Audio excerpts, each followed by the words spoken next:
In this project, we were trying to look at how every single protein in the cell, and these are the building blocks of the cell, changes in response to some sort of insult.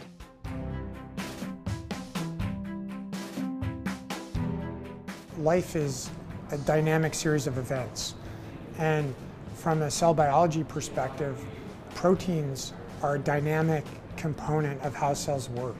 If we understand how proteins move and how they change in abundance, those are the things in cells that make all the action happen. Just like a house has different rooms, cells have different compartments with different roles, like holding DNA, producing energy, or getting rid of waste. Each cell has thousands of genes, which make thousands of proteins, and proteins are the building blocks of life. In this study, we looked at where proteins sit in the cell to find clues about their function. For example, proteins that share space with the DNA can help interpret genetic code. Some proteins move between compartments when the cell receives a signal from the outside world. So that signal might be grow, divide, stop dividing. And so in order to make that happen, the cells will move proteins around, shift around their building blocks. And so it's really important to understand how that happens if we're going to be able to understand why cells are healthy and why they're sometimes diseased.